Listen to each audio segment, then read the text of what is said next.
आज Doubtnut app download करें। Doubtnut पर अपने सभी गणित, रसायन विज्ञान, भौतिक विज्ञान और जीव विज्ञान के डाउट्स का करो सफाया। बस प्रश्न की फोटो खींचो, एक ही प्रश्न को क्रॉप करो और तुरंत वीडियो सोल्यूशन पाओ।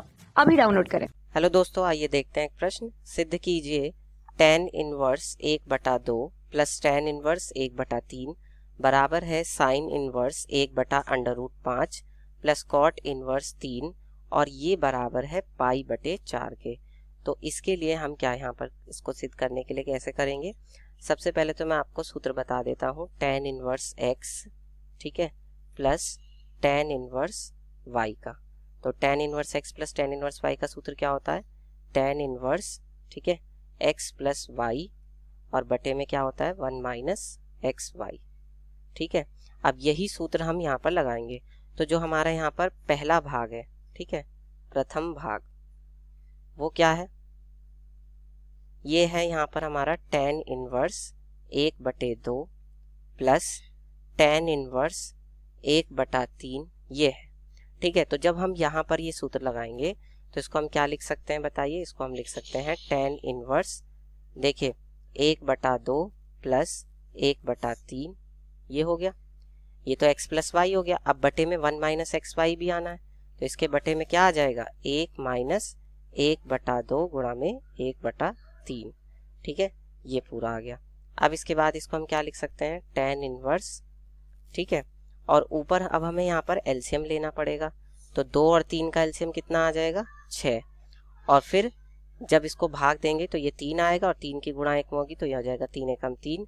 और फिर जब 2 की गुणा इधर 1 में होगी तो कितना आएगा? 2 एकम 2 और बटे में इसी तरह से यहाँ पर कितना हो जाएगा? ये एलसीएम 6 आएगा और 6 की 1 में गुणा होगी तो 6 एकम 6 हो जाएगा और फिर माइनस 1, ठीक है। अब इसके बाद कितना हो जाएगा? ये यहाँ से tan इनवर्स, ऊपर कितना हो जाएगा? 2 और 3 5, तो 5/6 होगा और 6 में से 1 जाएगा तो कितना बचेगा? 5। तो नीचे भी 5/6 हो गया। तो ऊपर भी 5/6 और नीचे भी 5/6, दोनों पे से 5/6 कट गया। तो इसका मतलब ये कितना हो जाएगा? tan इनवर्स 1, ठीक है। अब tan में 1 किसका मान होता है? tan पाई/4 का। तो हम यहाँ पे क्या लिख सकते हैं? इस 1 की जगह पे tan पाई/4, ठीक है। और अब हम यहाँ पर इसकी तुलना कर सकते हैं। तो tan इनवर्स से tan की तुलना होगी तो वो तो हट जाएगा, सिर्फ क्या रह जाएगा? पाई/4 रह जाएगा, ठीक है। और अगर आप देखें तो यही तो हमें सिद्ध करना था कि ये किसके बराबर है? पाई/4 के बराबर है, ठीक है। तो यहाँ पे हम लिख सकते हैं कि ये बराबर है तृतीय भाग के। किसके बराबर है?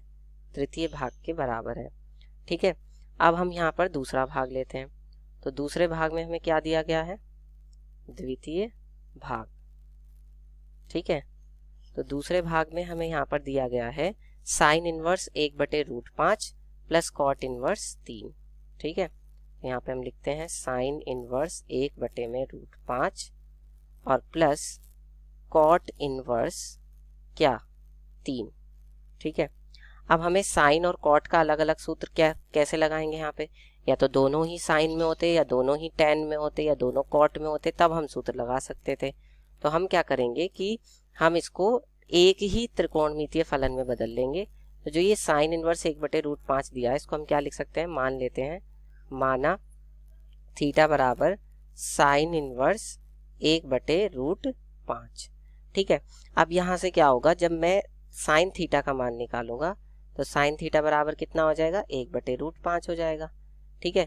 तो अब मैं एक त्रिभुज बनाऊंगा, समकोण त्रिभुज, इस तरह से, ठीक है। और ये वाला कोण इसका थीटा होगा। अब इस थीटा कोण के ठीक सामने वाली भुजा लंब होगी, तो इसका मतलब लंब यहाँ पर क्या है? 1 है और कर्ण क्या है? √5 है, तो √5 यहाँ पे आ गया, ठीक है। अब हमें क्या निकालना है? आधार निकालना है। तो हम पाइथागोरस प्रमेय से आधार निकाल सकते हैं। तो आधार क्या हो जाएगा? वर्गमूल के अंदर कर्ण का वर्ग, कर्ण कितना है? √5, तो √5 का वर्ग माइनस लंब का वर्ग, और लंब क्या है? 1, तो 1 का वर्ग हो जाएगा। तो इसका मतलब कितना हो जाएगा? ये वर्गमूल के अंदर √5 का वर्ग करेंगे तो वो 5 हो जाएगा, वर्गमूल हट जाएगा, और माइनस 1 का वर्ग 1 हो जाएगा। 5 में से 1 जाएगा तो वर्गमूल के अंदर 4 आएगा, और वर्गमूल 4 का मान कितना होता है? 2। तो यानी कि जो आधार है ए, वो कितना आ गया हमारे पास? 2 आ गया। अब हम यहाँ से tan थीटा बराबर निकाल सकते हैं मान। tan थीटा बराबर क्या होगा? लंब बटे आधार होगा। और लंब कितना है 1 है, और आधार कितना निकाला अभी अभी हमने 2, तो 1/2 हो गया ये। ठीक है, तो अब इसकी जगह हम क्या लिख सकते हैं, इसको साइन इनवर्स 1/√5 की जगह tan में हम इसे क्या लिख सकते हैं, अगर मैं यहाँ से थीटा का मान निकालूं तो ये क्या हो जाएगा, tan इनवर्स 1/2 हो जाएगा। और यही मान अब हम यहाँ पर उठा के रख देंगे साइन इनवर्स 1/5 की जगह पे, तो क्या हो जाएगा tan इनवर्स 1/2 प्लस। ठीक है, अब हमें पता है कि जो tan थीटा होता है, या कह सकते हैं जो cot थीटा होता है, वो क्या होता है, tan थीटा का उल्टा होता है या नहीं, तो इसलिए 1/tan थीटा होता है। तो अब हम यहाँ पर क्या करेंगे कि cot इनवर्स से tan इनवर्स में बदलने के लिए जो ये कोण में मान दिया गया है इसको जस्ट उल्टा कर देंगे, 1/, करके लिख देंगे। ठीक है, तो क्या मान दिया हुआ है, इसको हम जब हम tan में बदलेंगे तो tan इनवर्स क्या लिख सकते हैं, इसको 1/3 लिख सकते हैं। ठीक है, क्यों, ये मैंने कैसे लिखा, ये मैंने ऐसे लिखा कि अगर cot इनवर्स, ठीक है, x बटे में y दिया हुआ है तो उसको हम tan में क्या लिख सकते हैं, उसको हम tan में लिख सकते हैं tan इनवर्स, ये y ऊपर और x नीचे, तो ये हो जाएगा tan इनवर्स y बटे में x। वही मैंने यहाँ पर किया, इसको मैंने 1/3 लिख दिया। ठीक है, अब हम यहाँ पर फिर से वही सूत्र लगा सकते हैं जो मैंने आपको सबसे शुरू में बताया था, tan inverse x plus tan inverse y का। तो जब ये सूत्र हम यहाँ पर लगाएंगे तो ये मान किसके बराबर हो जाएगा बताइए, tan इनवर्स 1/2 प्लस 1/3 और बटे में 1 माइनस 1/2 गुणा 1/3, ये हो जाएगा। अब देखिए, अब हमारा ये कौन सा स्टेप आ गया, यही वाला। ठीक है, यहाँ पर आ चुके हम, तो ये इसके बाद तो यही करना है फिर अब हमें। ठीक है, तो इसके बाद इसको हम क्या लिख सकते हैं, मैं इसे सीधे सीधे लिख दूंगा, tan इनवर्स ऊपर कितना आ जाएगा 5/6 और नीचे भी कितना आ जाएगा 5/6, तो इसका मतलब ये क्या हो जाएगा, ये हो जाएगा हमारा यहाँ से tan इनवर्स 1, और फिर इसको हम लिख सकते हैं tan इनवर्स कितना बताइए, इसको हम लिख सकते हैं tan π/4। ठीक है, और अब जब तुलना होगी तो तुलना होकर tan इनवर्स से tan हट जाएगा, सिर्फ क्या रह जाएगा, यहाँ से हमारे पास रह जाएगा π/4। और यही क्या है, यही तो हमारा तृतीय भाग है जिसके बराबर हमें इसको सिद्ध करना था, तो ये हमारा भाग है तृतीय भाग। ठीक है, तो इसी तरह से हम सिद्ध कर देंगे, इति सिद्धम, क्योंकि यही हमें सिद्ध करना था। धन्यवाद। कक्षा 6वीं से 12वीं से लेकर नीट, IIT, JEE वो एडवांस के लेवल तक 1 करोड़ से ज्यादा छात्रों का भरोसा। आज ही डाउनलोड करें डाउटनेट ऐप या व्हाट्सएप करें अपने सारे डाउट्स 8400 400 400 पर।